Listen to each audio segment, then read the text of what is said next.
começar essa aula 8, e hoje vamos falar sobre a segunda aula da terceira unidade, né? Começou na aula anterior com reflexão e refração, interface entre meios semifinitos, e agora a gente vai falar sobre conceitos de reflectância e transmitância, ou seja, em termos de densidade de potência, né? Que fração de potência passa, que fração de potência é refletida de uma interface.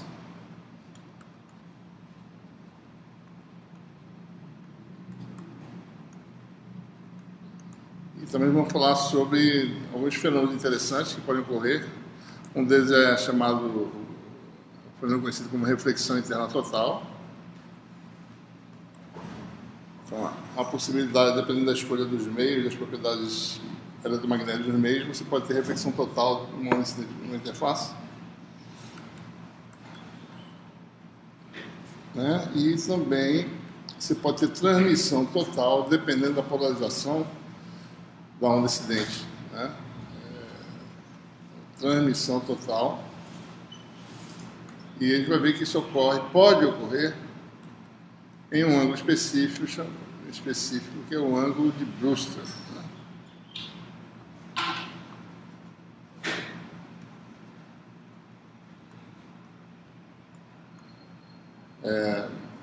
Entender o que acontece, né, em termos da distribuição de campos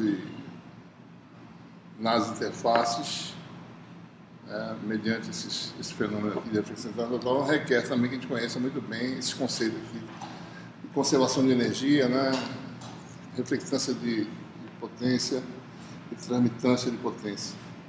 O que a gente chama, só para dar uma ideia da terminologia normalmente adotada, né, quando você fala de amplitude de campo, né, a gente fala em coeficiente de reflexão, né, então você fala que a interface tem uma reflectividade. Reflectividade é a relação entre amplitudes. Tá? Então, a amplitude de campo refletido, se fosse real, por exemplo, é 0,2 do campo incidente. Isso é a reflectividade da interface. Tá? A transmitância, que é outra coisa, ou a reflectância, é que fração da potência incidente é refletida da interface. Aí vai com o quadrado do campo. Então, é mais ou menos, para vocês terem uma ideia, o quadrado da reflectividade, módulo quadrado, certo? Só para dar uma ideia, né? Então, se a reflectividade de amplitude é 0,2, certo? A reflectância, ou seja, a fração de potência refletida é 0,2 ao quadrado, 0,04, certo? Então, tem essa... Então, é importante entender a terminologia, né? Reflectividade e reflectância, né? Certo? Coeficiente de reflexão e a reflectância. Né? Coeficiente de reflexão e de transmissão, como eu dizia até agora, são relações entre amplitudes. Né? Reflectância, transmissão e transmitância é a relação entre densidade e potência, mais precisamente. Então vamos conceituar isso aí, e a gente vai fazer isso olhando aí, continuando com a questão de meios sem perdas, né? Temos uma interface entre dois meios, né? Meio 1 e meio 2, com propriedades propriedades eletromagnéticas distintas. 2. O que quer dizer isso, né? Que permissividade do meio 2 é ε2, absoluta, né? E a permeabilidade é μ2. E a permissividade do meio 1 é ε1, e a permeabilidade é μ1. Né?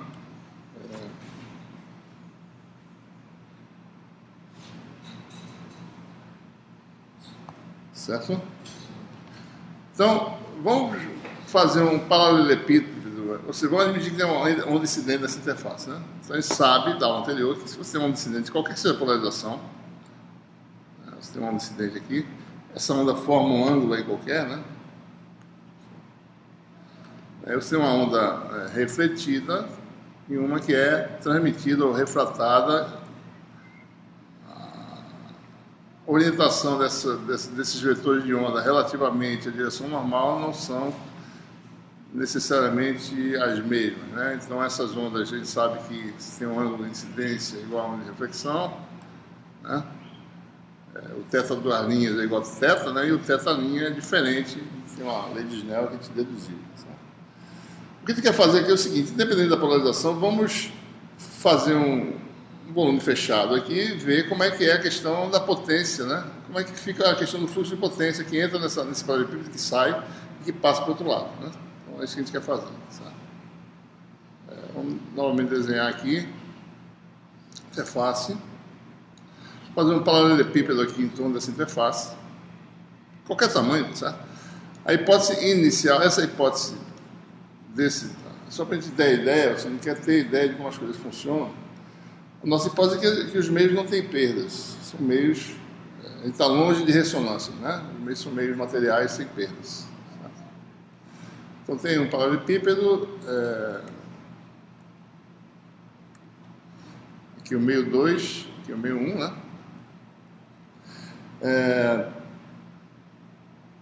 Nós temos aí, digamos, que esse paralelepípedo penetra no meio 2. Vou admitir tamanhos diferenciais para não complicar muito. Digamos que você tem aí um ΔZ2 de altura, tá certo? Esse aqui é eixo Z, sempre a gente trata esse eixo indo do meio 1 para o meio 2 com o eixo Z, geralmente para uma interface simples, a origem está na interface. Saindo do quadro, você tem o eixo X, aliás, o eixo... Entrando no quadro, você tem o eixo Y. E nesse sentido aqui, você tem o eixo X. Né? Então, a gente tem um sistema cíclico aí, né? X, Y, Z. Basta verificar que está correta aqui a orientação, né? Certo? Então, você tem um comprimento na direção Y, só para a gente... Isso é um paralelepípedo visto de frente, né? Você tem um comprimento ΔY na profundidade do quadro. Né? E esse comprimento aqui, que está aqui, certo? É ΔX.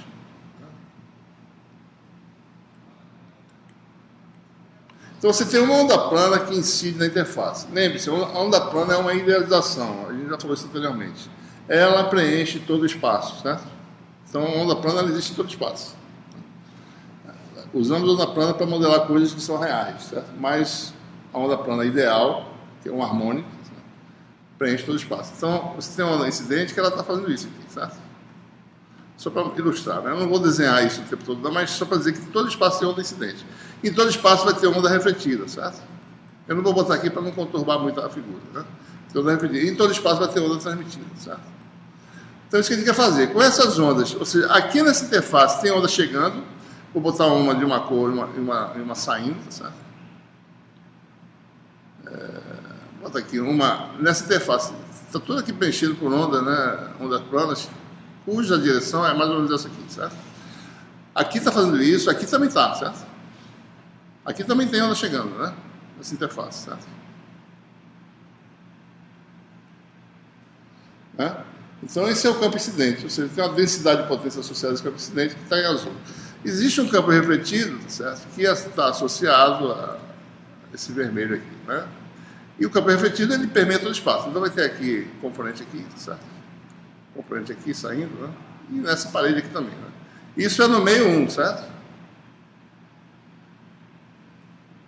No meio 2 também vai ter, ou seja, aqui no meio 1 vai ter, nessa parede vai ter onda incidente refletida no meio 1, aqui também e aqui também, certo? No meio 2 você vai ter o quê? Escuro aqui. Só onda transmitida, né? Então aqui você vai ter, né? Onda transmitida. E aqui também, certo? Então a gente quer pegar quem é a densidade de potência vermelha, né? Calcular o fluxo de potência que entra no paralelepípedo. Como o sistema não tem perdas, né? Esse fluxo de potência líquido, somando todas as contribuições, tem que dar zero, né? Certo? Ou seja, o sistema é sem perdas, né? Então quer dizer o seguinte, o vetor de point, né? O vetorzinho complexo S, né? Deixa eu voltar para a cor original.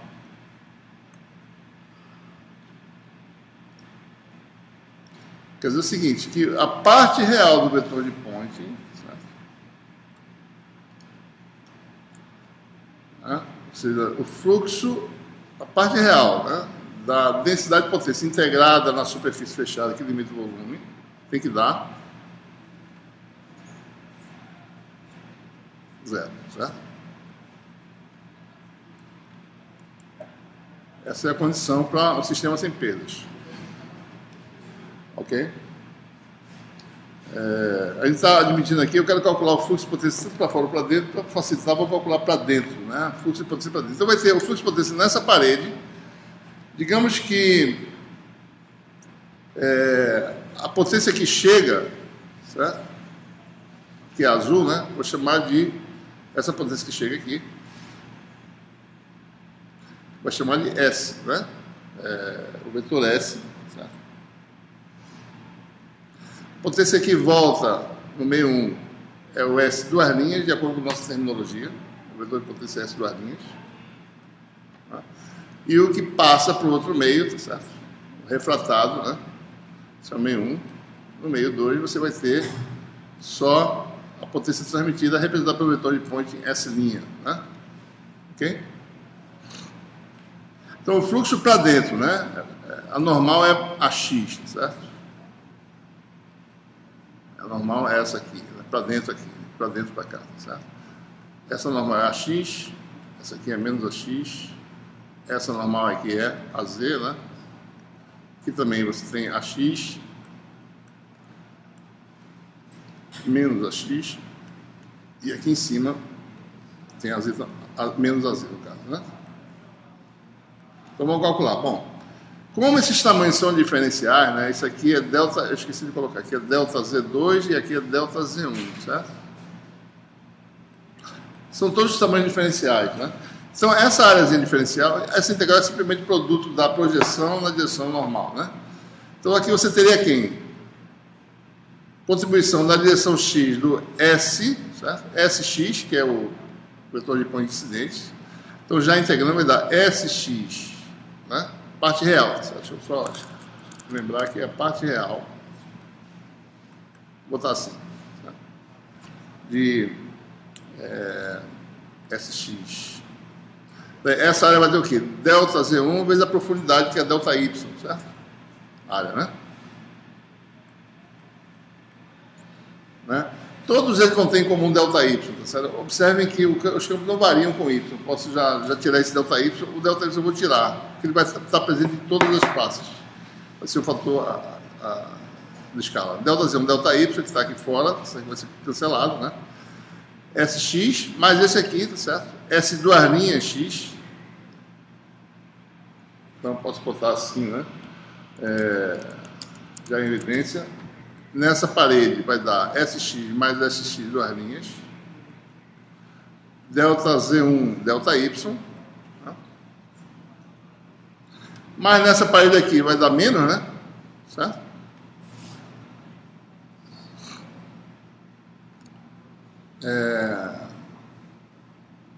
SX e SX duas linhas, né? Estão todos ambos no mesmo sentido aí. SX duas linhas, delta Z1. Certo? Então você tem nessa parede de baixo, né? Mais SZ, né? Mais a componente normal desse aqui, certo? Mais, porque se está para baixo é porque é negativa, mas vai resultar mais, certo? Mais SZ duas linhas, delta X vezes delta Y, que está em evidência, né? Então observem, né? A gente está botando isso aqui mais, porque isso aqui vai ter um sinal negativo, porque vai ser a componente do vetor, certo? Né? Se tiver um sinal negativo, é porque a correlação está para baixo, né? Certo? E finalmente, isso aqui vai dar uma parte, né? Agora vamos fazer o resto aqui. Aqui você vai ter mais S duas linhas delta Z2, né? SX duas linhas delta Z2.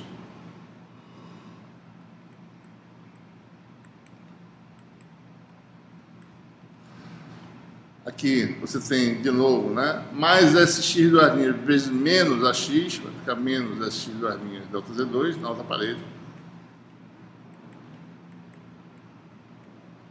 E na parede de cima, mais SZ com menos aqui, né? Vai ficar menos SZ'. Duas linhas não, isso aqui é tudo linha, né? Isso aqui é tudo linha, tá tudo errado aqui. Você tem tudo linha, certo? Aqui foi o que? Delta SX linha, né? Aqui SX linha. E vai ficar menos SZ linha delta X. Isso aqui igual a 0, certo? Bom, umas coisas já vão dar zero aqui. Isso aqui pode, ou seja, o fato de o campo não variar com X, os campos não variam, não é que os campos não variam, eles variam com X, os campos realmente variam com X, porque tem um fator de fase, exponencial de menos JKXX, né, que aparece lá. Mas quando você calcula a densidade de potência, esse fator, no processo de calcular E vezes H conjugado, esse fator complexo sai. Então a derivativa de X sai, certo? Então não tem derivativa de X. Então é por isso que são os mesmos valores. SX na primeira parte é igual a SX na outra parte aqui, certo? Não muda nada, porque não depende de X. Por isso que de fato cancela, certo? Por outro lado, esse aqui também cancela. Ficamos agora só com o ΔX, como todo mundo sai, né? Então fica a parte real de SZ mais S duas linhas menos SZ linha, né? Igual a zero. Bom, lembremos, né? Os meios não têm perdas, certo? Quer dizer o quê, né? O vetor de Poynting no meio 1, certo? Ele é real, certo? Não existe intervalação complexa aqui nesse sistema. Tá? Então, o vetor de Poynting é simplesmente, só rapidamente calculando, né? É algo assim, é zero, né? Menos JK escalar X. Né? O H é 1 sobre impedância de onda, né? Vetor unitário vetorial é zero. Essa é a forma da onda plana, exponencial de menos JKX. E observem que esse vetor aqui é um vetor real no caso de um meio sem perdas, tá? Z é impedância de onda, raiz de μ sobre epsilon, que são parâmetros reais, certo? Então essas grandezas são todas reais. Quando eu fizer E vetorial H conjugado, esse fator exponencial aqui fica mais, cancela com esse, aí fica módulo quadrado de E, que é real, certo? Sobre impedância Z, tá? Fica uma coisa real. Ou seja, no meio sem perda, o vetor de Poynting é totalmente real. Então a parte real, tanto do SZ, que está no meio 1, que é o meio sem perda, como o SZ duas linhas, vão ser reais. Estou falando que o meio não tem perda se o vetor vai ser real, vai ser zero. Não, o exemplo pode ser complexo, não tem problema nenhum. Estou dizendo que o meio sem perda, quer dizer, o meio ser sem perda, quer dizer que os parâmetros materiais são reais. Certo? O U, né? Que é o vetor unitário, certo? Ele vai ser real também. Né? Porque veja, o U, certo? É o vetor K sobre o módulo de K, certo? Esse K pode ser complexo em algumas situações, certo? Mesmo não tendo perda. A gente vai ver hoje isso, certo? Então esse vetor aqui pode ser complexo, um vetor unitário complexo. Você vai tentar entender o que quer dizer isso. Diga. Ali na equação real de SZ mais SZ do limite aqui. Aquilo ali, a maneira que estão ensinados ali, não está dependendo muito do como foi colocado no desenho. Ela pode mudar esses sinais aí. Veja, a informação de sinal está nos sinais dessas coisas aqui, certo? Se eu mudasse o desenho lá, ia mudar o sinal disso com isso, ficar mais aqui talvez, certo? Mas sempre de forma consistente. Como multiplicar por menos 1. Tem multiplicar por menos 1 no máximo. Mas essa relação de sinal fica correta sempre. Você tem que tomar cuidado nessa questão, né? Quando eu pego uma projeção de um vetor, essa projeção vai ter o sinal com ela, certo? Então, apesar de eu estar desenhando o vetor duas linhas para baixo aqui, certo? Eu sei que ele está para baixo, porque eu sei que o sinal é negativo. Tá? Se você calcular o vetor de Poynting desse ladinho, você vai ver que a curva de Z dele é negativa. Ele está de fato para baixo. Então a gente bota aqui. Aqui é com sinal, né? Esse duas linhas com sinal. Certo? Tá? Bom, então, só para entender bem, né? Então, essas componentes aqui são reais, porque eu estou no meio sem perdas, né? Os campos são assim. Porque aqui, se você fizer produto vetorial, é vetorial H conjugado, só para a gente olhar aqui, né? Isso aqui vai dar módulo de E0 ao quadrado sobre Z, certo? E o resto vai embora, né? E aqui vai dar, se vocês calcularem direitinho, o produto do bicho vai dar na direção de U, na direção do vetor de onda. Né? No meio sem perda, isso aqui é real, né? E isso aqui é real. Então, o vetor de point, quer dizer, rigorosamente é o meio, né? Sobre 2Z. Né? Então, rigorosamente, daí o vetor de point é real, ele não tem parte imaginária, certo? Tá bom? Quer dizer o quê, né? Ambos aqui, a gente está no meio 1, que é o meio sem perdas, isso aqui vai ser real. Bom, a única coisa que eu não tenho certeza se vai ser real é esse SZ' aqui, certo? Apesar de ser um meio sem perdas, há situações em que o vetor, né, esse vetor aqui pode se tornar complexo. Né? A reflexão interna do é exatamente essa situação. Que do lado de lá, certo? Há uma situação em que a onda não se propaga. Né? Então, a onda não se propagar, quer dizer, alguma coisa acontece com o vetor de onda para ele decair do outro lado, certo? Isso quer dizer, se o vetor de onda do outro lado fosse totalmente real, haveria propagação. Então, se não se propagar, é porque do outro lado alguma coisa aconteceu. Né? Esse vetor não pode ser real, naturalmente.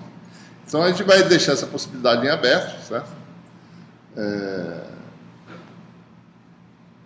E só lembrando que eu posso ter certeza que no meio 1, né, pela própria teoria, isso aqui é real. No meio 2 eu não tenho certeza. Então isso aqui vai ficar assim.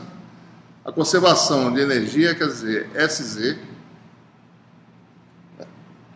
é menos SZ duas linhas, mais real de SZ'. Tá? Essa é a equação que a gente obtém, né? Para conservação de potência eletromagnética. Ou seja, a conservação de potência eletromagnética diz respeito, no caso de uma onda que incide obliquamente numa interface, apenas as componentes na direção Z. A conservação de potência eletromagnética não nos diz nada em relação às componentes na direção X, porque as coisas foram canceladas, certo? Né? Então isso causa muita confusão, inclusive para pessoas que trabalham com esse tipo de coisa. Às vezes se confundem, né? A implicação aqui é que a densidade de potência tem uma relação. Né? E você tem que balancear as coisas usando a componente Z apenas do vetor densidade de potência, que é o vetor de ponto. A pergunta é a seguinte: bom, vamos entender por que isso é verdade. Né? Porque ele está falando de onda plana de tamanho infinito. Por que o resultado tem que ser esse? Tá?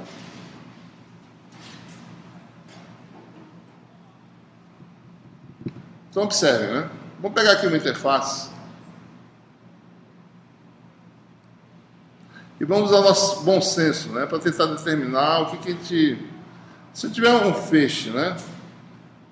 De tamanho infinito, sem ser uma onda plana, tá? Um laser que tem um tamanhozinho... Vocês já viram um laser colimado que tem bota na parede e vê um spot, né? Um ponto brilhante. Aquele ponto brilhante tem uma largura, certo? Aquilo ali, na realidade, se vocês olharem, é uma função gaussiana, como função das coordenadas da parede, certo? É uma função gaussiana, mais ou menos. Né? Tem o máximo no centro e cai para os lados, né? A densidade de potência eletromagnética, né? A luz, certo? Então tem um perfil, né? Ocupa uma região. Mesma coisa aqui, vamos admitir que nós tenhamos um feixe de luz, uma onda eletromagnética que tem uma largura aí, certo? Ilumina só uma regiãozinha da interface de largura ΔW, né? Mais ou menos. Deixa eu botar... Então, isso aqui passa para cá, né? E é refletido... Tem as leis de reflexão e refração, ou seja, ângulo incidente igual ângulo de reflexão e ângulo de refração calculado pela lei de Snell, né? A gente sabe que isso é verdade, mas não vai mudar nada, certo? No caso. Bom, a gente sabe que isso vai no ângulo θ, e isso refrata, né? Num ângulo aí diferente. Pode ser para cá ou para cima, se afastando da normal ou se aproximando. Certo? Vamos admitir que Se afasta aqui, certo? Deixa eu ver, esse aqui seria assim, né? Deixa eu botar para cá. Acho que ele fica mais evidente se eu botar se afastando, talvez. Deixa eu fazer assim, talvez, certo? Mais raso. Mais raso, certo? Aqui um pouco mais raso. Aí vai ficar mais evidente o que eu quero dizer, certo? Se ele se afasta na conclusão que eu já tive, se ele se afasta da normal, qual é a conclusão que eu já tive do outro meio em relação a... Bom, se ele se afasta é porque o outro meio tem uma inservação menor do que o meio de entrada, digamos assim, tá? Se a inservação do outro meio é maior do que o do meio de entrada, ele se aproxima. É fácil, a gente vai falar sobre a reflexão interna do Tony e vai entender isso melhor. Por que é isso? Vai ficar mais fácil. Observe o seguinte, isso aqui é a largura do... Isso aqui é a largura, vou botar aqui em cima, certo?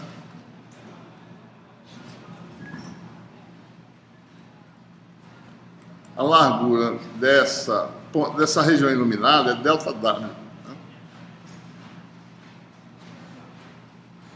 Certo? Observe que a largura do feixe incidente, esse feixe vem no ângulo aqui, né? Eu posso cortar aqui numa direção ortogonal, né? Mais ou menos.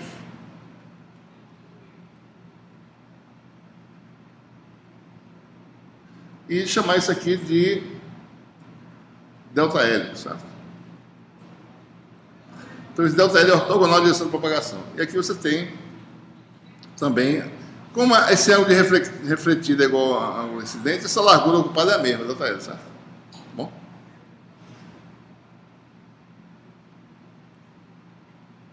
Que é o ΔL de duas linhas, né? Só lembrando, ΔL de duas linhas igual a ΔL, né?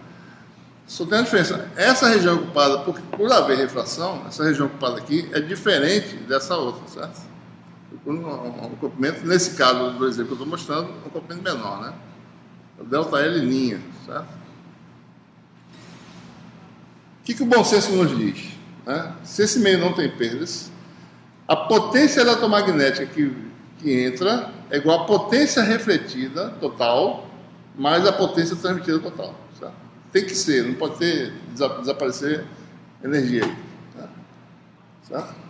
Bom, a potência incidente, certo? É aproximadamente aí o que, né? O vetor de ponto incidente, a componente do vetor de ponto, o vetor de ponto está assim, né? Ortogonal ΔL, certo? É S ΔL vezes a profundidade que você quiser, certo? Né? Então você vai ter S ΔL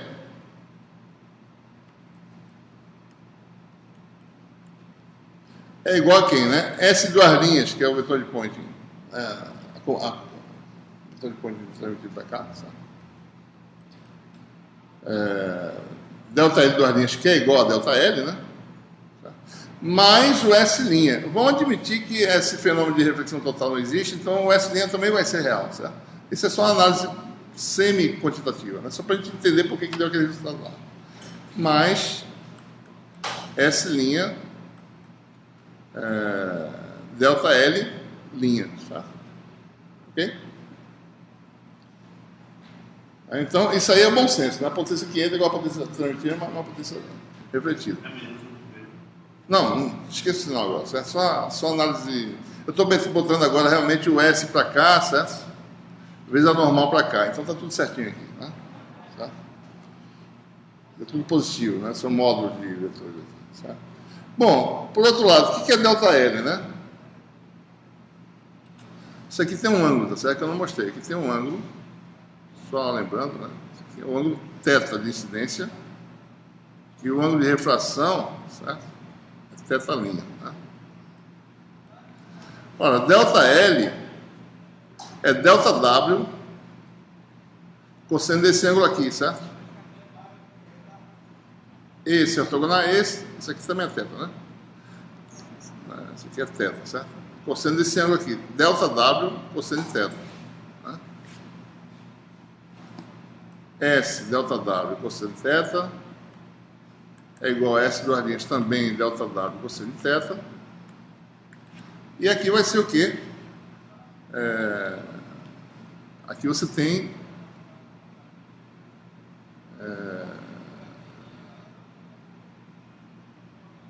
esse ângulo aqui, né? Que ângulo é esse, né? Isso é ortogonal a esse é ortogonal a esse, é θ', certo?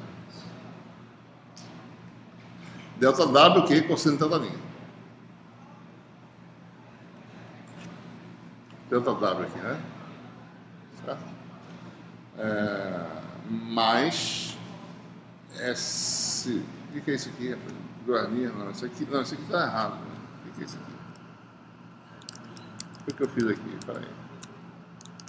Isso aqui é a linha, né? Isso aqui vai dar delta W. O que eu estou fazendo aqui? Peraí, deixa eu refazer. Vou apagar, certo? Deixa eu apagar aqui que é melhor. Delta L', que eu quero saber, né? O delta L', como eu falei, é o delta W cosseno de θ', né? Então aqui vai dar mais delta W cosseno de θ', certo? Ou seja, o que a gente obtém pelo senso comum? Que o S cosseno θ é o S duas linhas cosseno θ mais S' cosseno de θ', certo? O que quer dizer isso? Né? Só a gente olhar aqui. Certo? S, né? θ. S cosseno θ é quem? SZ. Certo? Então, o que a gente obtém? Esse aqui são componentes Z, né? A componente Z de um, certo? Agora, só olhando o módulo, esqueça o sinal, né? É a componente Z do outro de módulo, certo? Vou botar assim, né? Módulo, para ficar mais preciso, né? A módulo da componente Z do incidente é igual a módulo da componente Z do campo refletido, mais a módulo da componente Z do transmitido. Tá? Então, aquela relação lá faz sentido. Tá? Essa relação com as componentes Z. A gente obteve agora por... Quando você faz esse tipo de coisa, você tem que lembrar, certo? Que a gente, no fundo, obtém relação entre densidades de potência na direção Z, certo? Mas que isso quer dizer conservação de potência total. A gente não tem potência total no caso de onda plana, porque ela é infinita, certo? Então, eu estou reportando aqui para um caso real, em que os tamanhos dos feixes são finitos. Então, a gente tem que sempre levar em conta que o feixe refratado muda de tamanho, certo? Se você estiver levando em conta feixe de verdade, né, de luz ou de o que quer que seja, os tamanhos mudam. Certo? O refletido não, mas o transmitido sim. Esse tamanho do delta L, tipo, se ele continuasse, se os dois feixes continuassem na mesma direção, ele continuaria com delta L, né? Qual? Aqui, o que está sendo... O refratado? Não, esse? É isso. Se não tivesse interface? É, exato. Sem interface, Pronto, prossegue para sempre. Mas o que eu quero dizer é o seguinte, é que quando com a interface eles estão, assim, defasando o mesmo isso aqui inclina, porque a onda plana inclina, né? É. Certo? Ela muda a direção quando ela passa de um meio para o outro. Mas os dois não inclinaram a mesma coisa, o mesmo ângulo? Sim, ambos inclinaram, mas eles se aproximaram. Porque... deixa eu fazer um caso extremo. Suponha que eles refratem de forma bastante exagerada, certo? Isso aqui é um, né? Vem para cá, né? Isso aqui é o outro, certo? Veja a largura como é que fica, né? A largura do feixe. Entendeu?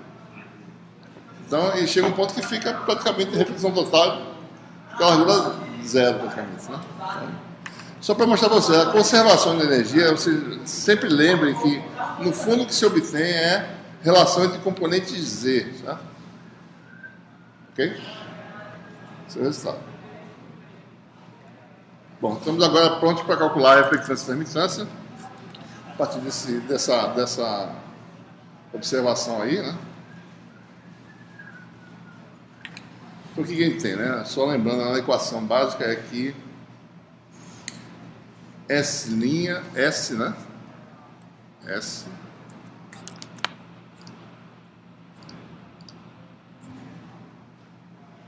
SZ da onda incidente é menos SZ da onda refletida mais a parte real da onda do SZ da onda transmitida. Tá? Bom, então a gente agora vai obter expressões, né? Bom, então só lembrando, a onda incidente tem uma densidade de potência que eu acabei de deduzir rapidamente, que vai ser módulo de E0 ao quadrado, posso tirar o vetor, certo? Tá? O campo incidente é assim, né? E igual a E0, vetor, menos J, né?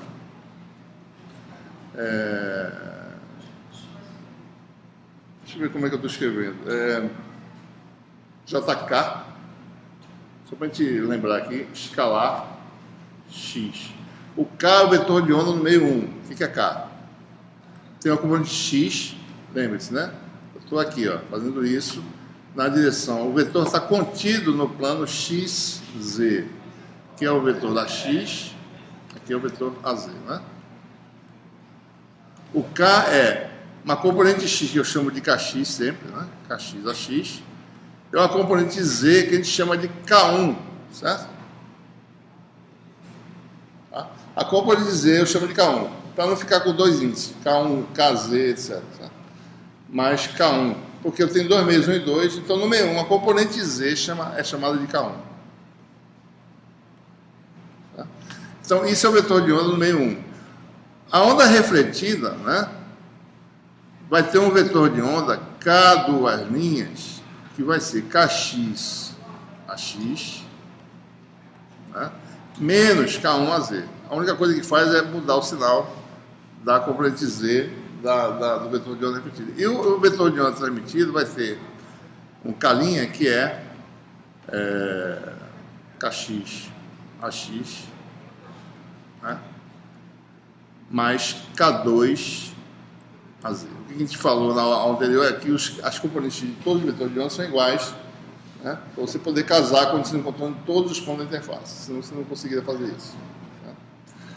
Então, muito bem. Então, o vetor de pointing no meio 1 vai ser, um meio vai ser E0 ao quadrado, sobre 2Z1, Z1 é impedância de onda no meio 1, certo? Vetor U. Né? Quem é o vetor U? É o vetor unitário, que quer dizer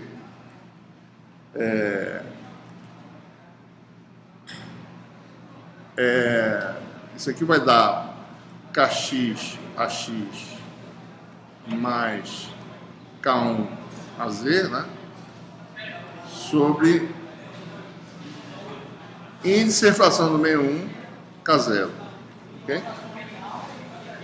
O que é índice de refração do meio 1? É a relação entre quem? O epsilon mi do meio 1 e os valores do vácuo. E meios não magnéticos, relação entre a permissividade relativa à raiz quadrada. A gente lida muito com meios não magnéticos, né? Em geral, né? Lida também com meios magnéticos, mas em geral a gente vai ter muito, em ótica, por exemplo, lida muito com meios não magnéticos, em muitas situações. Você tem relação entre permissividade, parte raiz quadrada da índice de refração, né? Certo? Então é totalmente real, né? Observe aqui. Certo? Então aqui está o S, né? A onda refletida é a expressão semelhante, né? Só que aparece o coeficiente de reflexão. Se você calcular, né, vai dar gama é o coeficiente de reflexão, seja para a onda polarização paralela ou perpendicular, da módulo de gama ao quadrado, módulo de E0 ao quadrado, sobre 2Z1, vezes o vetor de onda, o vetor unitário da onda refletida, que é o duas linhas. Certo? O que é o duas linhas? É parecido com isso aqui, certo? O duas linhas é kx a x menos k1 a z. Essa mudança de sinal reflete o fato do ângulo de incidência ser igual ao ângulo de reflexão. Né? Porque mantém a mesma razão. A razão entre esses valores dá a tangente do ângulo, se vocês forem ver. Certo? Em módulo, né, o ângulo de incidência e o ângulo de reflexão é a mesma coisa. Né? Sobre N1 K0. Certo? E a onda transmitida vai ter aí um conceito de transmissão que ele chamou de tal, né? Módulo de tal ao quadrado, módulo de E0 ao quadrado,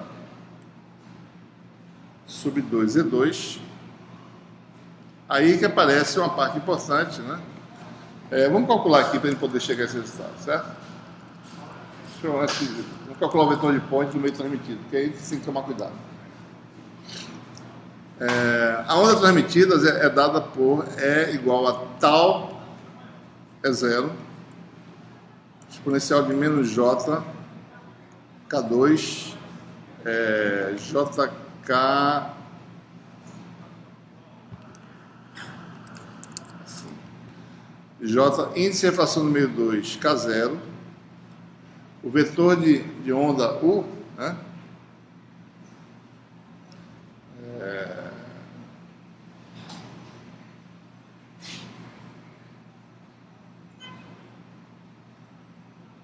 Por linha, né? Certo? Vamos escrever isso aqui direito. Esse vetor de onda aqui é, só lembrando, o linha é igual a Kx, AX, mais K2, ou seja, a componente Z do vetor de onda no meio 2, na direção Z, sobre N2 K0, certo? Isso é o linha. Se eu multiplicar isso por isso, o que acontece? Isso aqui cancela e fica esse fator aqui, na realidade, aqui, o vetor de onda. Isso aqui faltou produto escalar com o vetor x, né? Certo? Faltou essa parte aqui. Né? Então, observe, quando eu faço isso, eu estou definindo linha como isso, certo? O vetor que é esse vetor sobre isso aqui. Tá? Ok? Então, você tem aí o campo E é dado por isso e o campo H é dado por quem, né? O H é dado por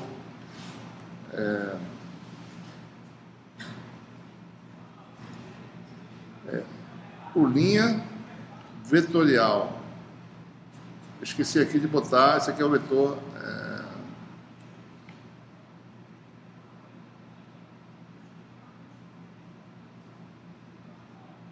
esse aqui está errado, né? Esse aqui está errado, não é assim não. A expressão para o campo está, na verdade, está errado em todos os casos aqui, tá certo? É porque eu não botei, não, aqui está tudo certo. Aqui está faltando uma parte vetorial do vetor, né? Esse vetor é ortogonal ao vetor K, certo? A gente escreveu no anterior, deixa eu botar aqui a expressão para ele. Deixa eu botar a expressão para onda plana aqui, eu não coloquei aqui.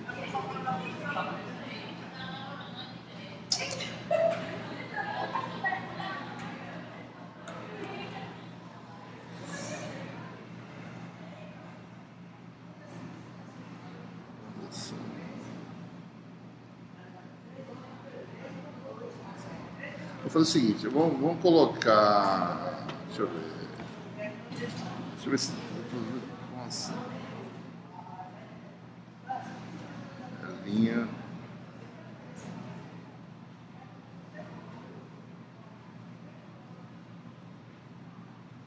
É assim, ó.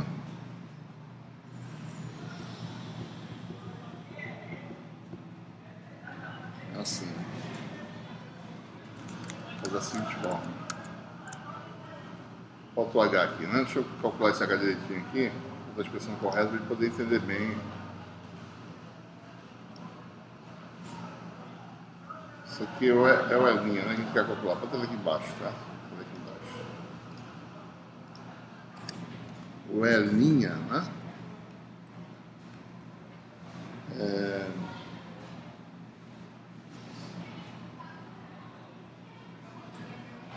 É um vetor ortogonal ao K no meio 2, né? Então vai ser talvez na amplitude incidente. Vai ter uma parte vetorial que mostra que ele é ortogonal ao K2, que vai ser algo assim, certo?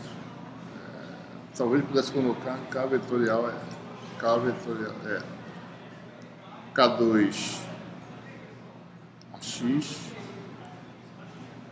menos Kx a Z.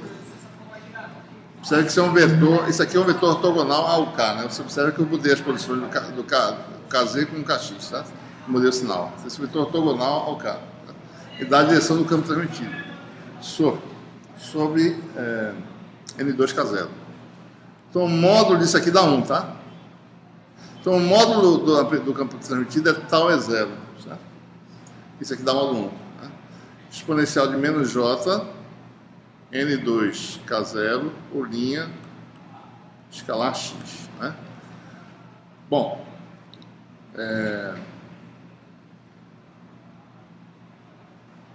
e o vetor da galinha, certo?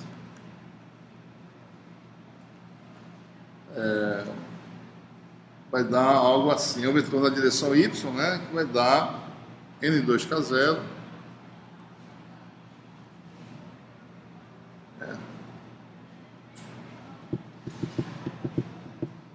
sobre ômega Mi2. Isso aqui aparece as constantes que não vale errar. Talvez, né? Na verdade, isso aqui depende muito do tipo, isso aqui é para onda P, né? A ênfase aqui não é na expressão que eu quero dar, certo? Então, eu quero mostrar só o que vai acontecer aqui, é 0 a y. Isso aqui é para a onda polarizada no plano de incidência, né? Então, você teria aqui menos J, N2, K0, por linha escalar X. Se eu precisar produto escalar desses dois vetores aqui, em qualquer que seja a polarização, em módulo, eu vou estar com um módulo disso ao quadrado sobre a impedância de onda no meio 2 sobre 2. Né? Então, se eu calcular essa linha, certo? Eu vou ter, independentemente dessas formas que tem aí, vai dar um vetor na direção do linha, mas que vai ter aqui um módulo de tal ao quadrado, módulo de E0 ao quadrado, sobre 2 Z2, certo? E vai aparecer aqui um exponencial de alguma coisa, né? Porque é E vezes H conjugado, certo? Aí é nesse momento que tem que ter cuidado, certo? Então aqui vai aparecer, certo? Eu vou admitir a possibilidade de U ser imaginário, ou seja, alguma coisa pode acontecer, como eu falei, né? Isso aqui pode ser imaginário, certo? Isso aqui não, isso aqui é real porque é definido pela onda incidente. Mas esse, no fenômeno de reflexão intertotal, por exemplo, vai ser imaginário. Né? Então, quando eu faço exponencial disso com isso conjugado, vai ser exponencial de menos J. N2 é real, porque é meio sem perda, vai ficar menos J, N2 K0, o linha, menos o linha conjugado, né? Escalar X. Essa é a parte importante que a gente tem que ver aqui, certo? Então você tem essa parte aí. E se eu calcular agora N2K0, né? O linha menos o linha conjugado, isso aqui vai dar N2K0. O linha vale KX AX mais K2 AZ, né? Sobre N2K0. E o conjugado disso, isso aqui é real, o conjugado disso é isso mesmo, né? Menos KX AX. Isso aqui pode ser imaginário, como eu estou falando para vocês, certo? Mais K2 conjugado AZ. N2 sendo real, isso aqui, K0 é uma constante, né? É o número de onda no vácuo, isso aqui vai dar N2K0. Né? Então, quando eu faço essa diferença desses números, isso aqui vai dar o quê? Cancela isso com isso. Isso aqui divide dá isso.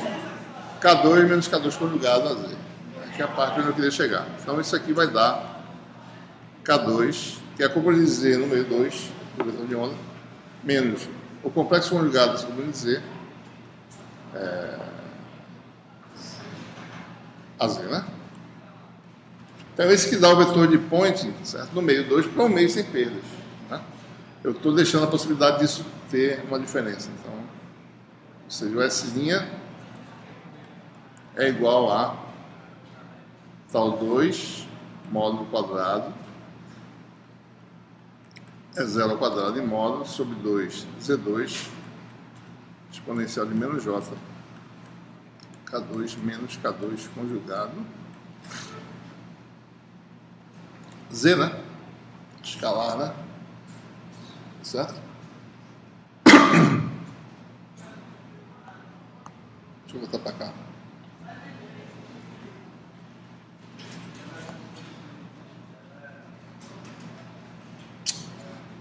Tem umas expressões que são... a gente vai mudar o coeficiente de reflexão. Ele está com a definição, com orientações diferentes do vetor. Ele vai mudar essas orientações e corrigir. Mas não tem nada errado nas tabelas, certo? As tabelas estão de acordo com os desenhos das figuras. Mas a gente vai botar a figura padrão em que outros autores usam para ficar com o significado correto, certo? A gente vai mudar algumas coisas, eu vou informar na lista lá.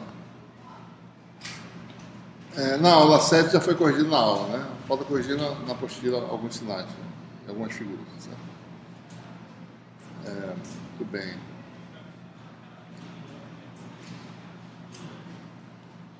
Então você tem aí, faltou aqui só uma coisa, né? A direção do vetor de point, que é o linha, né?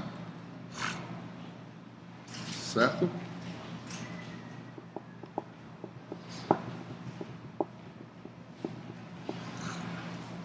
E para o S também eu acho que eu não fiz, né? O S, não, tá certo. O S duas linhas e o S linha, né? E o S, tá certo? Ou seja, então se a gente pegar agora a parte componente Z dos vetores de point, né? O vetor U, só lembrando, né? O vetor U, o Z, vamos falar assim, né? O Z vale quem? O K2 sobre, aliás, o Z no meio 1. K1 sobre N1 K0. Certo? Mesma coisa para o Z', o Z duas linhas, a onda refletida vale menos K1 sobre N1 K0. Né? Que o vetor de point, o vetor U da onda refletida tem a parte Z invertida por baixo. E o linha tem a componente Z que vale quem? K2 sobre N2 K0. Tá? Ok? Então, se eu pegar agora as componentes Z, como é que fica, né? Cadê? Pronto. Então vai ficar isso aqui vezes o Z, né? Ou seja, módulo de Z ao quadrado sobre 2E1 K2 sobre N1 K0 é igual a menos S duas linhas, SZ duas linhas, né? Vai dar mais, certo? E agora deu certo, né? Gama ao quadrado, módulo de Z ao quadrado sobre 2Z1. Mesma coisa aqui, né? K2 sobre N1, K2 não, isso aqui é 1. Tudo errado aqui. K1 e K1.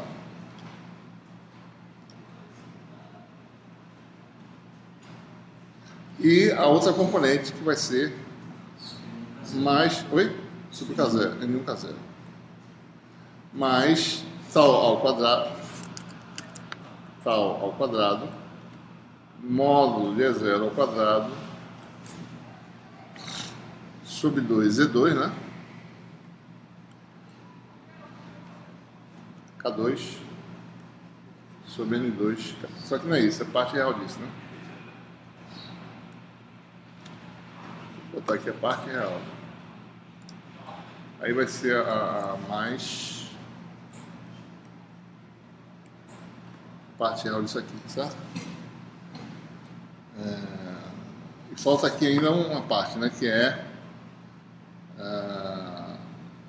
exponencial, né? Parte real disso vezes exponencial menos J K2 menos K2 conjugado Z. Né?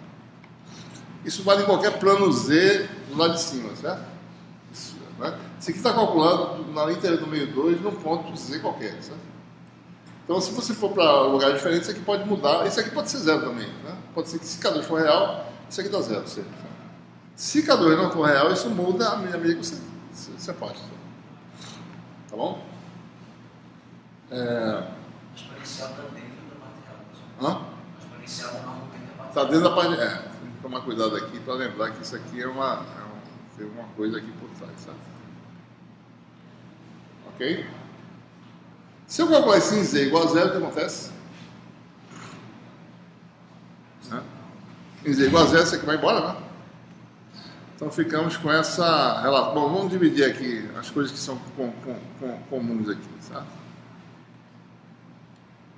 Isso, né? O 2, certo? E o K0, né?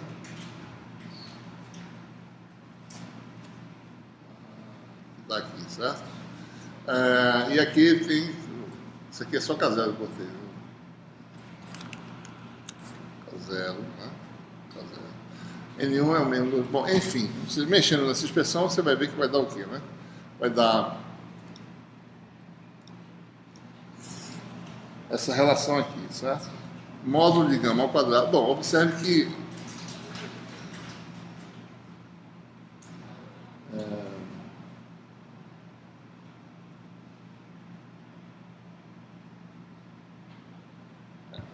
Então, eu vou botar esses dois do mesmo lado, dividir por isso aqui tudinho, certo? Vai ficar 1, né? Então, se eu dividir por esse termo que sobrou aqui, dá 1, então vai dar o seguinte, vai dar essa expressão aqui, módulo de gama ao quadrado, mais módulo de tal ao quadrado, né? Ele vai ficar assim, Z1, pedaço de onda no meio 1, inserção no meio 1 sobre Z2 N2, certo? O único que pode ser complexo é esse rapaz aqui, certo? Então vai aparecer um real só de K2. Vai ficar aqui, ó, real de K2. Isso aqui é importante, a parte mais importante é identificar isso aqui para a gente entender que as coisas vão fazer sentido, né? Sobre K1 dá zero. Aliás, dá zero não, tá? Então aqui tem uma relação de conservação de energia, né? Certo? Deixa eu reescrever essa coisa aqui em cima em algum lugar. Dever direito. Então vamos lá, módulo de gama 2 mais. Ainda destrinchando aquele fator lá, impedância de onda por inserção, vai dar algo assim: tal ao quadrado. Mi1 sobre Mi2, a relação entre, se vocês olharem aqui, né? Z1N1 é raiz de Mi sobre Epsilon vezes raiz de Mi1 Epsilon 1 sobre Mi0 Epsilon 0. Né? E embaixo é algo parecido. Esse Mi0 Epsilon 0 vai desaparecer nos dois casos. Então aqui vai ficar epsilon cancela, vai ficar Mi1, certo? Mi1 sobre esse número aqui que vai ser comum no denominador. Então fica só Mi1. Por isso que aparece Mi1 lá no final, certo? Só que vai ficar assim, ó. Mi1 sobre Mi2, real de K2 sobre K1 igual a 1, né? Bom, então a gente identifica, né, uma relação entre soma de dois termos igual a 1. Né? A reflectância da estrutura é definida como esse parâmetro aqui, certo? Esse R aqui específico, que não é R de coordenadas esféricas, é um R de forma diferente. Por definição, é o módulo do coeficiente de reflexão e amplitude ao quadrado. Né? Isso aqui é o que a gente chama de reflectância. A reflectância para a interface simples. Então, se você sabe a expressão com reflexão para a onda polarizada no plano de incidência ou perpendicular, basta calcular o módulo quadrado sem a reflectância da estrutura. E isso aqui é o que a gente chama de transmitância, essa relação aqui, certo? A transmitância da estrutura, T maiúsculo, por definição, é esse fator aí. Módulo do coeficiente de transmissão, ou seja, não é T maiúsculo, não é módulo de tal quadrado, de tal ao quadrado, certo? É isso combinado com esses outros fatores, Mi1 sobre Mi2, né?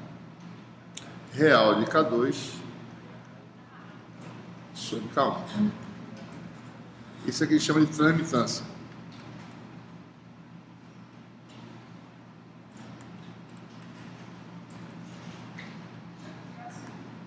Certo? Então, está bem definido aí, né? Quando você quiser calcular, né? E calcular a conservação de potência, saber quanto potência você vai perder na interface. Na verdade, para calcular a transmitância, basta saber a reflectância, né? Saber a reflectância, transmitância é quem? 1 menos R, certo? Então, vocês têm essas relações aí. Que podem ser obtidas, certo? Então, a relação é essa, né? Conservação é R mais T com A1. Isso contém a conservação de potência eletromagnética, né? Porque veio do teorema de Point. Muito bem, vamos falar agora sobre dois fenômenos importantíssimos, né? Que advém dessa formulação. O primeiro deles é o fenômeno de reflexão interna total.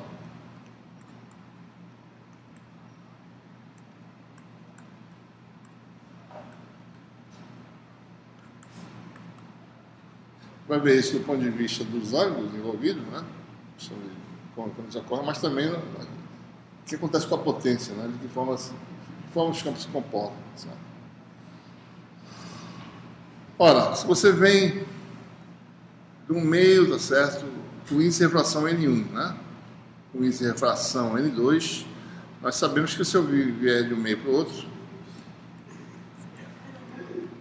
a onda refrata, né? Ela pode se afastar da interface ou se aproximar. O ângulo de refração, θ', né? É obtido pela lei de Snell que deduziu na aula anterior. Seno de θ' sobre seno de θ é igual a N1 sobre N2, né?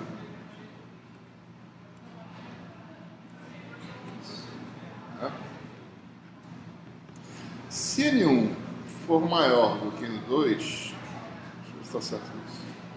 Está errado. N2 sendo θ'.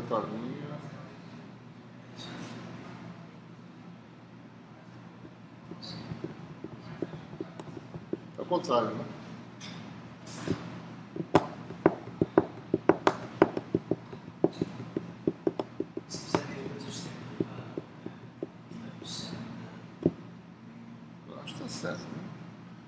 Seno de θ' sobre seno de θ2 dá N1 sobre N2. Tá certo, não é isso mesmo, né? Isso aqui quer dizer o seguinte, a componente X do vetor de onda, que é N seno de θ, o fator que sobra é esse, é a mesma, certo? N seno de θ. N seno de θ é o número de onda vezes N, dá o vetor de onda no meio, certo? Seno de θ é posição na direção X. Então tem que ser o produto do N seno de θ sempre conservado. Você tem N interfaces, os produtos N seno de θ, todas elas, né? A onda tem que ser refratada de tal forma que o N seno de θ seja o mesmo em todas as interfaces, todos os meios. Então a onda vai desviando de forma que sempre X dá constante para todo mundo. É isso que quer dizer. Né? Quer dizer isso, né? Como no meio tem um índice de refração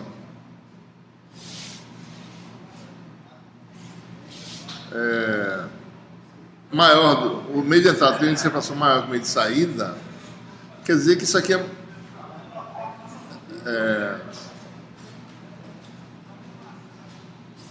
estou achando, peraí, deixa eu pegar uma coisa aqui.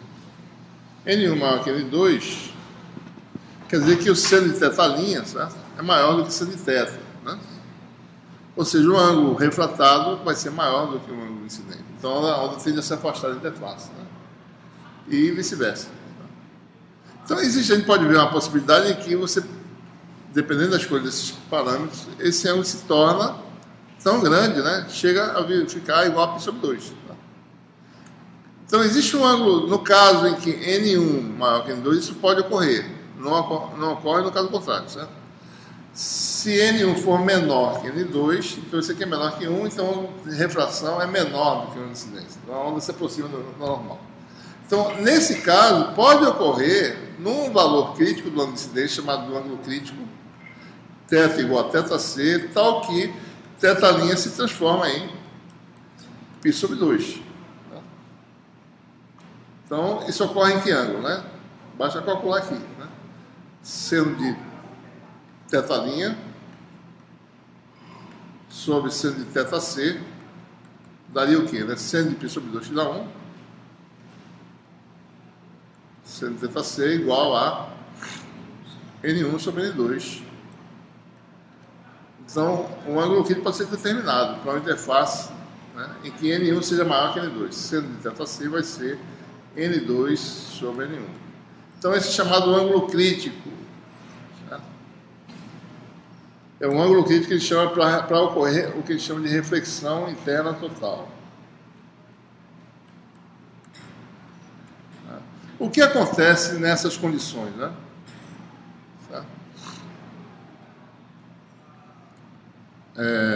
A componente Z, vamos só lembrar, né? No meio 2, o que acontece, né? N2 K0 ao quadrado, que é o vetor de onda no meio 2 tem ao quadrado é igual a quem? Kx ao quadrado, né? Mais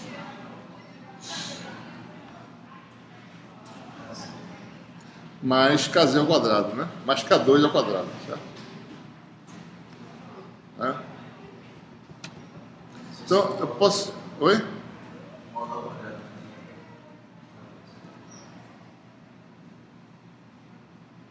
Espera aí. Não, isso é verdade. Isso está certo. Se fizer K escalar K, é isso, certo? Isso não está errado, não. Eu não estou dizendo, eu não estou calculando o módulo de K, certo? Ó, o vetor de onda K, certo? É quem? Kx AX mais K2AZ. Se eu calcular K escalar K, dá o quê? Hã?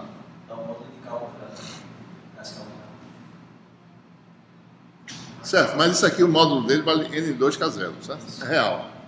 Então vai ficar módulo... Não dá o módulo de K ao quadrado, dá K escalar K, certo? K escalar K vai dar N2K0 ao quadrado, tá certo? Hã? Certo?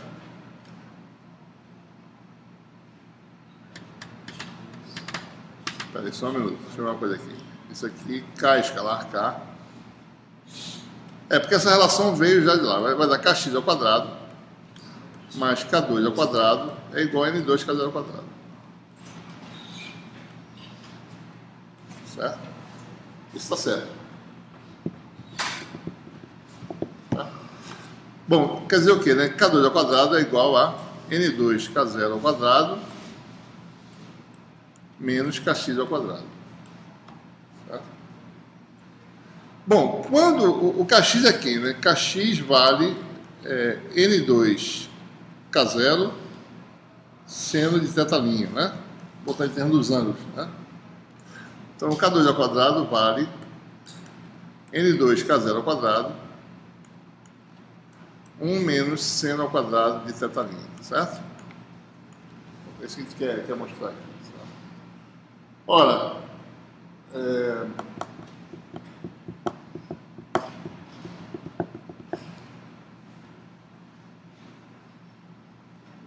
observe que Kx também vale, né? N1K0 seno de θ, certo? Que é o vetor de onda prometido do vetor de onda. Quando o θ passa de θc, certo? Isso aqui passa, certo? Isso aqui fica maior do que 1, certo? Não importa se isso é seno ou o que quer que seja, né? Isso aqui, né? Isso aqui tem um momento que ele vira π sobre 2, né? Que dá 1, certo? Se eu continuar aumentando, o Kx aumenta, fica maior, certo? Então, o Kx, nesse momento, quando você não tenta π sobre 2, isso aqui dá 0, certo? O K2 dá 0. Então, o K2 diminui até 0. E quando o θ aumenta além de θc, esse termo é maior do que esse. Certo? Esquecendo o ângulo agora, né? Esse termo em si é maior que esse, porque esse aqui é governado por isso aqui, certo? Então, quando o θ passa de θc, o ângulo de incidência, esse número fica maior do que isso aqui, certo? Né? Então, eu posso escrever, então, K2 para θ maior do que θc, o K2 ao quadrado, né? Que era, pode ser escrito isso assim, certo? Menos Kx ao quadrado, menos N2K0 ao quadrado. Isso aqui agora é positivo, certo? Esse é positivo. O que acontece com K2? K2 ao quadrado é negativo, ou seja, K2 pode ser escrito como menos J gama, né? Número complexo, ou seja, acima da reflexão interna total, K2 se torna imaginário puro, né? E o gama é esse número aí que é real, certo? Gama é a raiz quadrada disso aqui. Kx ao quadrado menos N2K0 ao quadrado. Como é que calcula Kx em termos do ângulo de incidência? Olha, Kx está aqui, certo? Kx é isso aqui, ó. Em termos da onda de entrada, certo? N1K0 seno θ. Seno θ passou de seno θc, isso aqui se tornou maior do que a resultante. É isso que acontece. Então você tem ou seja, o K2 se transformou num número que eu estou escolhendo o sinal menos de forma que haja decaimento e não aumento no lado 2. Certo? Você tem que escolher o sinal de acordo com considerações físicas, né? Então tem que ser menos j gama, de forma que a onda decaia no meio de luz, não de forma que ela aumente, né? Porque é exponencial de menos j K2Z, né? Se eu botar dessa forma, fica exponencial de menos gama 2Z, certo? Então a onda cai no meio de luz, não aumenta. Então a gente escolhe a raiz correta. Teria duas possibilidades. Então é isso que acontece. Acima da condição de reflexão interna total, né? K2 é dado por menos j gama. Deixa eu ver onde é que eu estou aqui.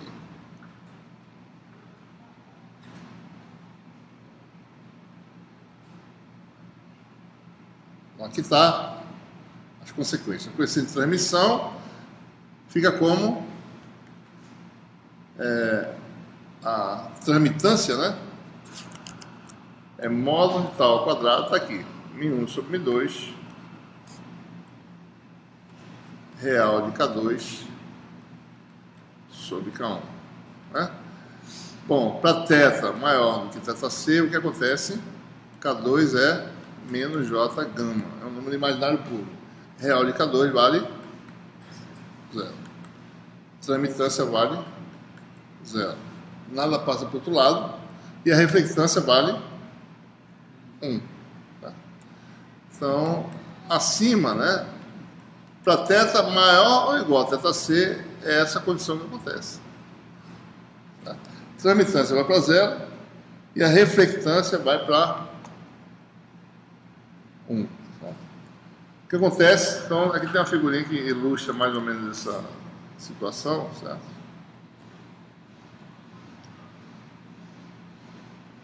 Deixa eu aqui aumentar um pouquinho, certo? Bom, aqui está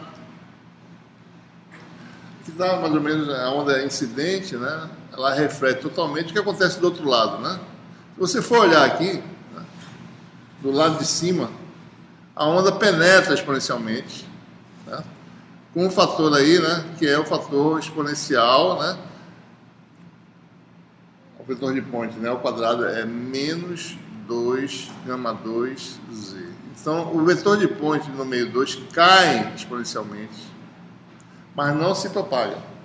A luz penetra no meio 2, fica a energia armazenada numa região da ordem do convênio de onda, mais ou menos do tamanho desse K é o número de onda de uma onda eletromagnética, né? Inverso de K, inverso de gama, é da ordem do compêndio de onda, mais ou menos, só para a gente ter uma ideia, né?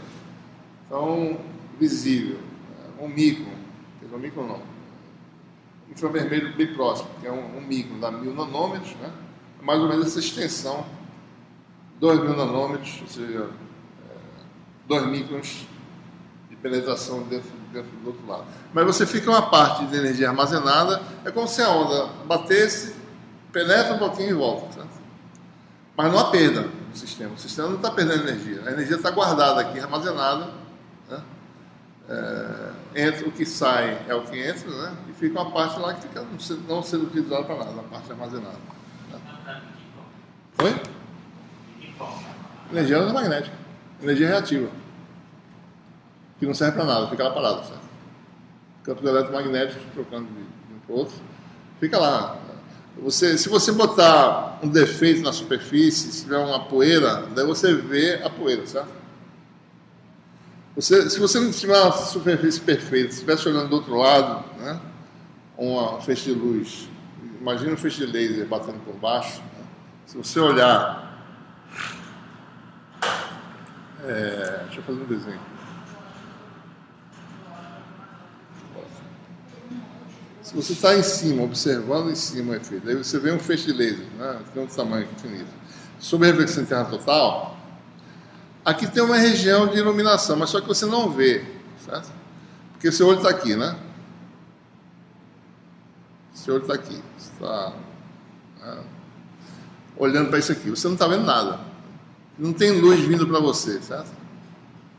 Agora, se tiver umas partículas aqui pertinho, nessa região de iluminação, daí essas partículas espalham luz e você vai ver alguma coisa, né? Então, geralmente, com a superfície às vezes tem defeito, né? Se você tem reflexão total, às vezes você vê alguma coisa, porque mexendo um pouquinho você pode ver a luz espalhada de alguma coisa que está ali naquela região. Mas se for perfeito, não tiver nenhum defeito, nada, você não vê nada. Vê a luz penetra aqui, mas não vem até você, porque não tem luz propaganda, certo? Só se ela fosse espalhada por partículas aqui para chegar até você. Tá? Mas, ou seja, em outras palavras, tem uma energia armazenada que nem você tem aqui num... Imagina que você tem um reservatório, tem um buraco aqui, tem outro aqui, certo? Dependendo das dimensões, né, relativas, né? Então entra água aqui, sai água aqui e fica uma parte aqui sem ser utilizada para nada. No regime permanente. É mais ou menos isso. Né? Fica lá aquela energia eletromagnética armazenada naquela região, tá certo? Mas sem utilização, né? O seu mais tetra é igual ao ângulo crítico, o K2 é 0. K2 é 0, ou seja, se você conseguisse fazer isso, né? Você tem uma onda que ela vai até o infinito, certo? Ou seja, ela penetra até o infinito. Não, nem decai, né? Nem nada, né? Nem se propaga. Porque é K2Z, né? K2 igual a 0, né? Então a onda não varia com Z, certo? Do outro lado, né? Eu acho que isso não dá para conseguir fisicamente, porque quando você tem um feixe finito, ele não tem todos os ângulos iguais, né? Tem vários ângulos diferentes, então isso não acontece. Certo? Mas se você tivesse isso, seria realmente a onda penetrando, né? Se estiver muito próximo do ângulo crítico, um pouquinho acima, ela penetra bastante, né? Você tem que calcular, você pode ver quanto é que dá. Mas é muito sensível, certo? Pequena variação do ângulo. Se começar a aumentar o ângulo muito acima, ela... Quando ela começa a se aproximar, daí aquele gama 2 começa a aumentar. O gama 2 vai para 0 até aumenta. Então o gama 2, ela penetra muito, ela começa a se confinar mais, certo? À medida que você aumenta o ângulo de incidência. Ela começa a se confinar mais. Mas esse tamanho é de alguns comprimentos de onda, quer dizer, mesmo quando você está perto do ângulo crítico. Uma pequena fração de comprimento do número de onda que dá alguns comprimentos de onda. Né? Certo? Só para a gente calcular, né? Se você olhar o vetor de ponte que está aqui no meio 2, né, acima da reflexão interna total, eu acabei de falar isso aqui, mas não mostrei. Né? O vetor de ponte, deixa eu editar a expressão para ele. Aqui em algum lugar. S2', né? S' está aqui, certo? Olhando para essa expressão, né? O K2 é J, menos J gama 2.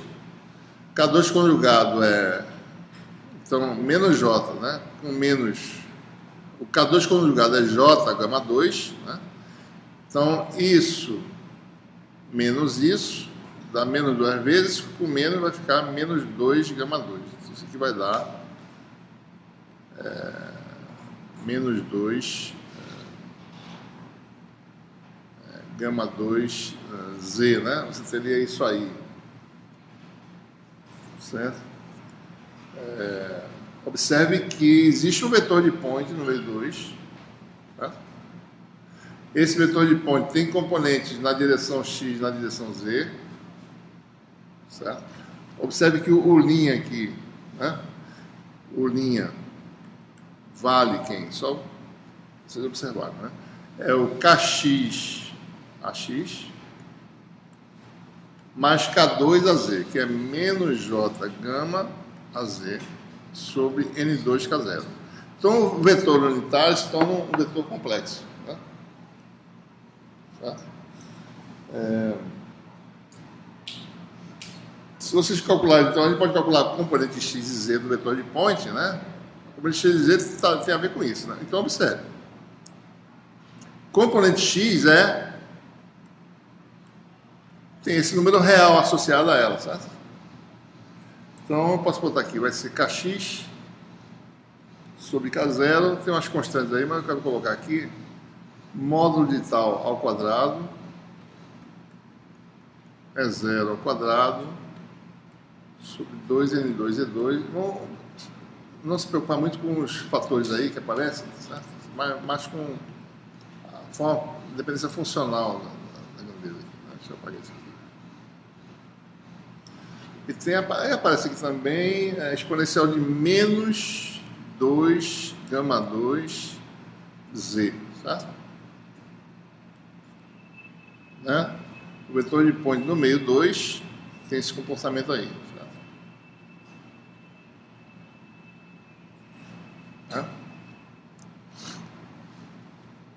Certo? Lembre-se, a transmitância é zero, certo? O coeficiente de transmissão não é zero. Então, por isso que é importante sempre estar lembrando dessas coisas para vocês, tá? Transmitância é uma coisa, o coeficiente de transmissão é outra coisa. O coeficiente de transmissão é a relação entre amplitudes. As amplitudes existem, tem amplitude no meio 2. Só que esse campo no meio 2 não propaga, certo? Não vai para, não se afasta da interface. A transmitância, que é a potência que viaja no meio 2, é zero. Tem a ver com a potência que vai embora, né? Então, SX é isso aqui, ó. Então, a componente X do vetor de point vai decaindo com Z, certo? Decai com Z, né? Certo? Existe parte real de SX, certo? Então, existe potência ativa no meio 2, mas só que ela flui na direção X. Então, no meio 2, né, a onda está decaindo aqui, certo? Isso aqui diz o seguinte: existe parte real da densidade potente na direção X. Então, existe o fluxo de potência sim, certo? Junto com a onda que incidente é refletida. Então, eles fluem assim, certo? De fato, né? Quando X flui. Tá? A componente Z do vetor de point, isso aqui é o linha, né? No meio 2, se for calculado, vai dar o quê? SZ', vai dar J, aparece o J aí, gama sobre K0, parecido com isso aqui, né? Isso aqui era KX, que é como dizer. Daí aparece de novo o fator lá comum, módulo de tal ao quadrado é zero quadrado, e aparece os fatores lá, N2Z2,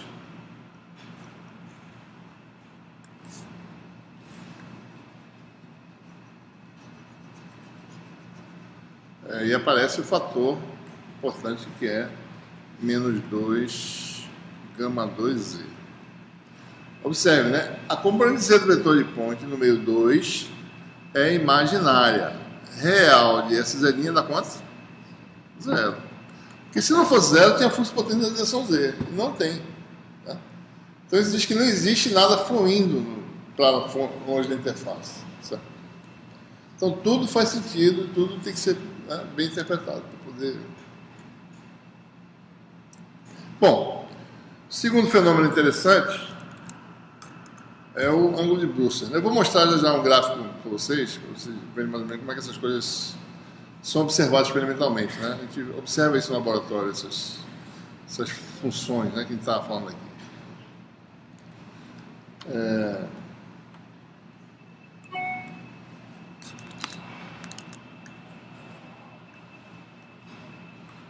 A transmissão total, né, ângulo de Brewster, corre num ângulo específico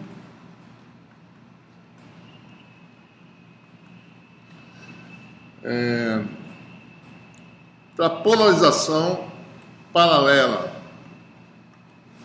apenas, né?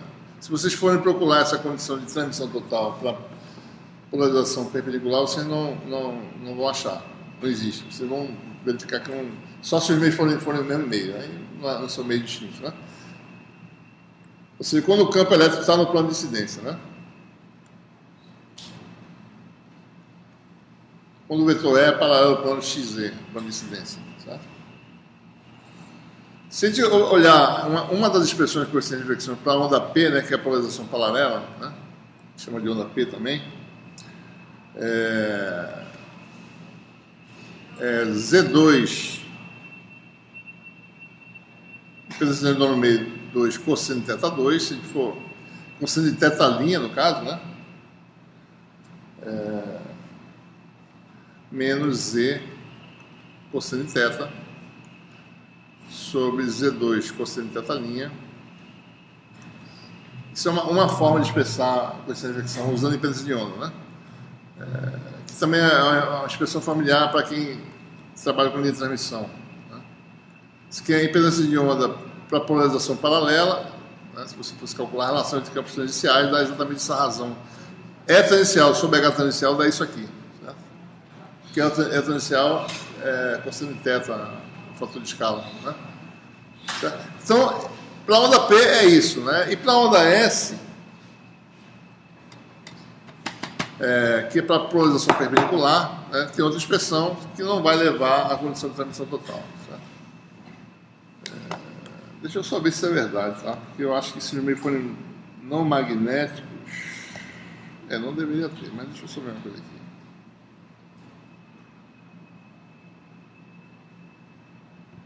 Só um minutinho, tá? Para ter certeza que eu não estou falando nada errado.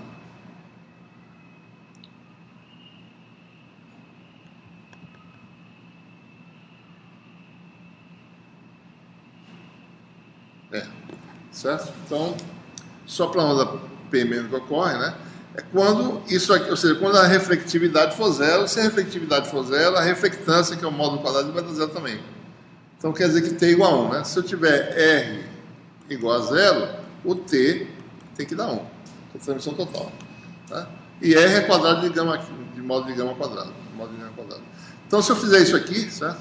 Z2 cosseno de θ' igual a Z cosseno de θ, o que a gente tem, né? Vou botar o valor aqui, Z2 cosseno de θ' é igual a Z cosseno de θ. Né? Então você tem aí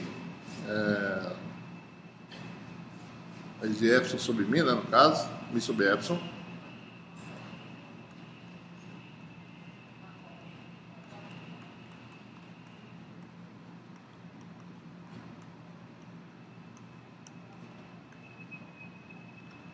Certo?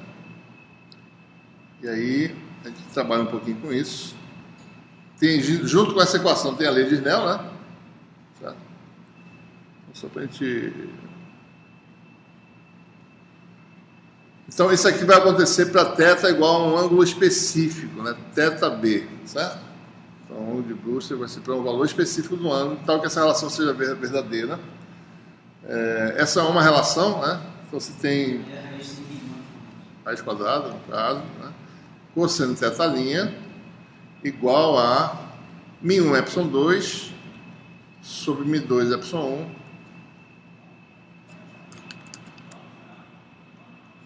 raiz quadrada cosseno de θB. Uma outra relação existe, né? A lei de Snell, né? Seno de θ2 é N2 sobre N1, seno de θ, que no caso é o mesmo ângulo θB, né? N2, que é quem? Né? Raiz de μ2 epsilon 2 sobre os valores do vácuo, mas aí cancela com o denominador μ1 epsilon 1. Deixa eu ver se está certo. Não, isso aqui está errado. É ao contrário, μ1 epsilon 1 sobre μ2 epsilon 2 elevado ao meio seno de θB, né? Certo? Bom, eu posso, por exemplo, elevar ao quadrado e somar, isso aqui vai dar 1 do lado, né? Daí fica uma relação, eu posso dizer que cosseno ao quadrado é 1 menos seno ao quadrado, mas a relação fica mais simples se eu expressar em termos de tangente de θB, certo? Então, observe que não é difícil mexer e obter, por exemplo, o seno de θB aqui, né? Não é difícil obter o cosseno e obter a razão dos dois. Certo? Então, a dedução fica aí na nota de aula, né? Depois de algumas manipulações, mostra-se que a tangente desse ângulo, que é a expressão mais simples para o ângulo de Brewster, é em termos da tangente. Podia calcular o seno aqui, né? Como eu falei. Cosseno ao quadrado mais seno ao quadrado dá 1. Vai ficar cosseno ao quadrado vezes esse fator, seno ao quadrado vezes esse fator, e chamar isso aqui de 1 menos seno ao quadrado e deduzir a expressão por seno. Fica uma expressão maior. A tangente é mais simples, né? Ele só divide um pelo outro. Eu tenho que fazer algumas coisas aí. Elevar ao quadrado, eliminar isso aqui. Fica cosseno ao quadrado. Seno ao quadrado, aí divide por cosseno ao quadrado, fica tangente ao quadrado. E daí fica 1 sobre cosseno ao quadrado, que é secante ao quadrado, daí relaciona com a tangente ao quadrado de novo. Tá? Aí você obtém tangente de θB igual a raiz de epsilon 2 sobre epsilon 1, μ2 epsilon 1, menos. Aparece esse fator pelo fato dos meios serem não magnéticos. O segundo fator aí, μ1 epsilon 2, μ1 epsilon 1 menos μ2 epsilon 2. Certo? Esse é o ângulo para transmissão total. Né? Acontece exatamente isso aí. Se os meios são não magnéticos, se o meio é igual a M2, né? Que é epsilon menos epsilon 2, epsilon menos epsilon 2, isso aqui dá 1. Então, para meios não magnéticos, só para a gente lembrar dessa expressão que ela é importante, meios, que ela é muito utilizada nessa condição, não magnéticos, o ângulo de Brewster ocorre na condição índice de refração no meio 2 sobre índice de refração no meio 1. Né? Certo? Que é uma expressão bem simples, né?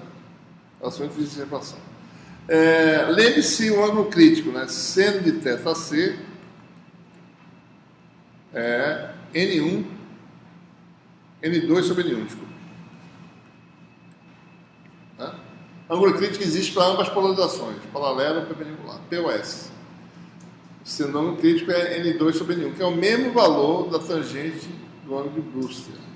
Esse aqui só para polarização P, né? Isso aqui pode ser para P e S. Tá?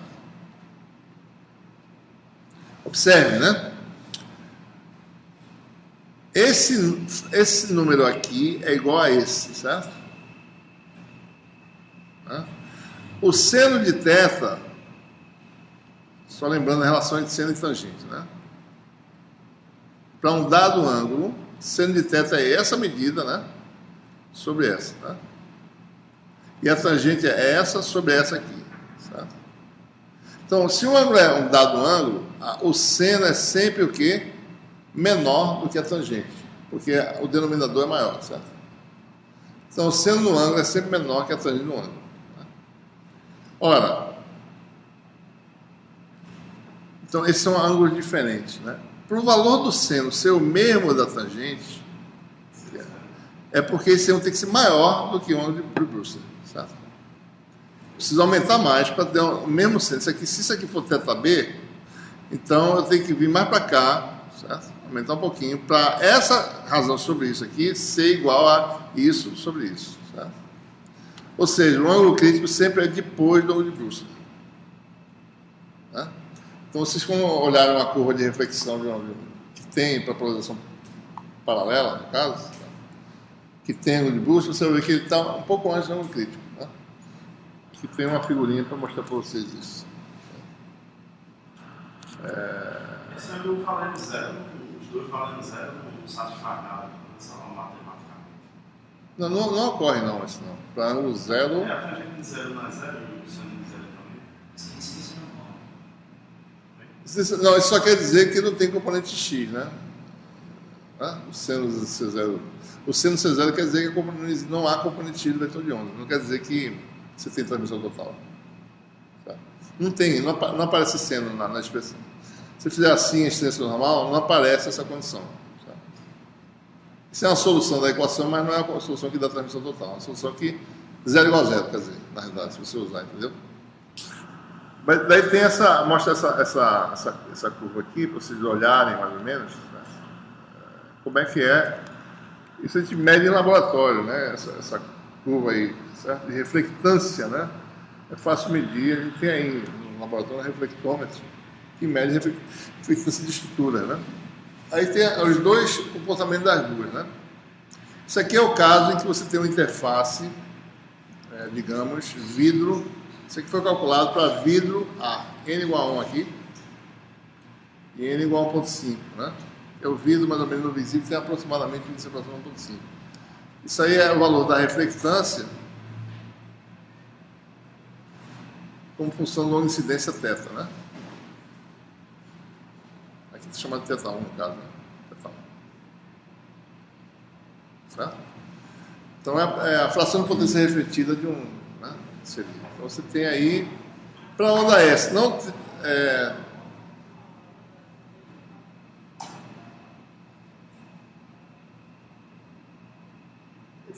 Para a onda S, né, que é o campo elétrico perpendicular ao plano do quadro, né? E o campo magnético está no plano do quadro, certo? No plano de incidência. Então, para a onda S, não há ângulo de Brewster, certo? Como a gente falou agora há pouco, né? Tem reflexão interna total, então observe que isso acontece, né? A partir de um certo valor, a reflectância vira 1, né? Certo? Que geralmente é acima de 40 graus, aqui, para esse exemplo. Basta calcular que vai dar, você vai saber exatamente quanto é que dá. Aqui seria seno de θc, né? Igual a 1 sobre 1,5, né? Daí você calcula quem é θc, né? E para a onda P você tem um ponto aqui que é onde Brewster, né? A reflectância vai para 0, a reflectância vai para 1, e que ocorre antes do ângulo de reflexão de terra total. Vai para cá, né? Então, a reflexão de uma interface simples com índice de entrada opticamente mais denso do que índice de saída, a gente vê essas curvas aí para as duas polarizações, né? Muito bem, vamos ficar por aqui.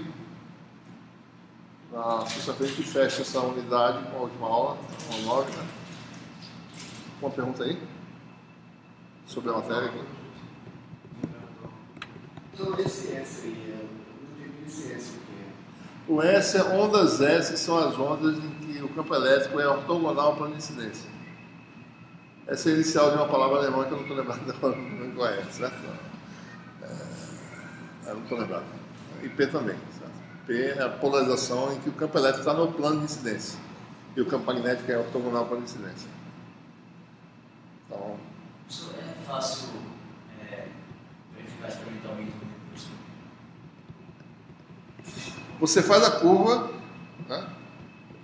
Você consegue determinar, você bota naquele ângulo lá com precisão, você chega no ângulo de Brewster. Porque aquela discussão de que fazer θ igual a θc iria dar uma coisa não física, mas isso não é fácil de acontecer, isso é exatamente igual a θc. É a mesma coisa para o ângulo de Brewster, você vai ter uma reflexãozinha pequenininha mínima, porque tem um feixe de luz, ele não é só um ângulo, tem vários componentes de ângulo diferentes.